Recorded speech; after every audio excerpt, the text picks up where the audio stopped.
छोटा समुद्री कॉक अपने किनारे के टूटी हुई चट्टान पर अकेला था। उसके दो भाई और बहन एक दिन पहले ही उड़कर जा चुके थे। वह उनके साथ उड़ने से डरा करता था।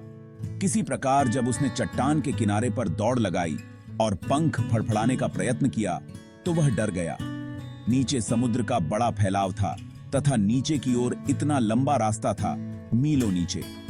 उसे निश्चित रूप से लगा कि उसके पंख उसकी सहायता नहीं करेंगे, इसलिए उसने अपना सिर झुकाया और दौड़कर चट्टान के नीचे अपने सुराख में चला गया, जहां वह रात को सोया। यहां तक कि उसके भाइयों और छोटी बहन के पंख उसके पंखों से छोटे थे। भागकर किनारे तक गए। उन्होंने पंख फड़फड़ाए तथा उड़ गए थे, लेकिन वह डुबकी लगाने का साहस नहीं जुटा सका, जो कि उसे इतना निराशाजनक प्रतीत हो रहा था। उसके माता पिता तेज आवाज में चहचहाते हुए उसे डांटते हुए आए थे। वो की अपारी क्या कहती। उन्होंने उसे जब तक वह नहीं उड़ेगा तक भूखा रखने की धमकी दी, लेकिन जीवन के लिए वह हिल नहीं सका। ऐसा 24 घंटे पहले हुआ था। तब से कोई उसके पास नहीं आया। एक दिन पहले पूरे दिन भर उसने अपने माता पिता और अपने भाइयों व बहन के साथ उड़ते हुए देखा था। वे उन्हें उड़ने की कला में निपुणता प्राप्त करने, लहरों पर तैरने तथा मछली पकड़ने के लिए डुबकी लगाने की शिक्षा दे रहे थे। वास्तव में उसने अपने बड़े भाई को उसकी प्रथम हैरिंग मछली पकड़ने और उसे निगलते हुए देखा था। वह एक बादशी या बेकिस। वह एक चट्टान पर खड़ा था, जबकि उसके माता पिता गर्व से कूकते हुए चारों ओर चक्कर लगा रहे थे, और सारी सुबह उसका पूरा परिवार उसकी कायरता की हंसी उड़ाते हुए सामने वाली चट्टान के बीच में चल रहा था। अब सूर्य आकाश में ऊपर चढ़ रहा था। उसकी चट्टान, जिसका मुंह दक्षिण की ओर था, पर चमक रहा था। उसने गर्मी महसूस किया क्योंकि उसने पहली रात से कुछ नहीं खाया था। वह धीरे से चट्टान के किनारे पर गया और एक टांग को पंखों के नीचे छुपाकर एवं दूसरी टांग पर खड़े होकर उसने अपनी एक आंख मूंद ली और फिर दूसरी, और उसने सोने का बहाना किया। फिर भी उन्होंने उस पर ध्यान नहीं दिया। उसने अपने भाइयों तथा बहन को अपनी गर्दनों में सिर छुपाकर पठार पर उड़ते हुए देखा था। उसका पिता अपनी सफेद पीठ पर अपने पंखों को साफ कर रहा था। केवल उसकी मां उसकी ओर देख रही थी।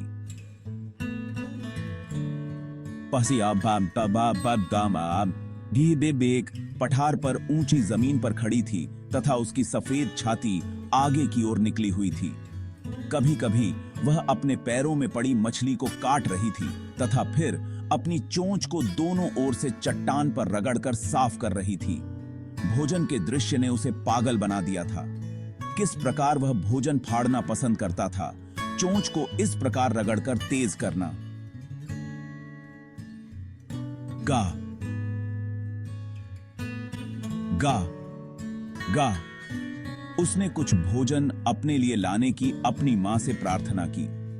ग्वा कोल आह व्यंग करते हुए वह उत्तर चिल्लाई, पर वह दुख से पुकारता रहा तथा 1 या 2 मिनट के पश्चात वह खुशी से चीखा। उसकी मां ने मछली का एक टुकड़ा उठाया और वह उसकी ओर उड़ी। वह उत्सुकता से आगे झुका और अपने पैरों से चट्टान को पीटा। जैसे ही वह उड़ रही थी, उसके अधिक समीप जाने का प्रयत्न किया, परंतु जब वह उसके बिल्कुल सामने थी, वह रुक गई। उसके पंख गतिहीन थे। उसकी चोंच में मछली का टुकड़ा लगभग बच्चे की पहुंच में था। हैरान होते हुए उसने एक क्षण प्रतीक्षा की कि वह उसके और समीप क्यों नहीं आ रही थी।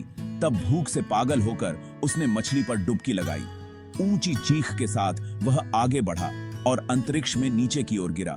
तब एक राक्षसी भय उसमें व्याप्त हो गया और उसका दिल स्थिर हो गया। उसे कुछ भी सुनाई नहीं दिया, लेकिन यह 1 मिनट में समाप्त हो गया। अगले ही क्षण उसने अपने पंखों को फैले हुए महसूस किया।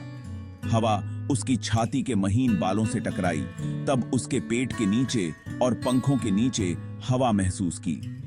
उसने अपने पंखों के किनारों पर हवा कटती हुए महसूस की। अब वह सिर के बल नहीं गिर रहा था। वह धीरे धीरे नीचे की ओर तथा बाहर की ओर उड़ रहा था। वह अब भयभीत नहीं था। उसका सिर चकराने लगा था। फिर उसने एक बार पंख फड़फड़ाए तथा वह ऊपर की ओर बढ़ गया। गा गा गा, ग्वा कोल आह उसकी मां अपने पंखों से तेज शोर करते हुए गुजरी। उसने मां को फिर चीख कर उत्तर दिया। तब वह पूर्णतया भूल गया कि वह सदैव उड़ नहीं सकता था तथा वह तेज चीखता हुआ आगे की ओर उछलकर ऊपर चढ़ने व ताकाब्यम डुबकी लगाने लगा। अब वह समुद्र के पास था। ठीक उसके ऊपर से वह उड़ रहा था। उसने विशाल हरा समुद्र अपने नीचे देखा तथा छोटे छोटे टीले उस पर तैर रहे थे और उसने अपनी चोंच को दोनों ओर घुमाया तथा प्रसन्न होकर काय काय करने लगा।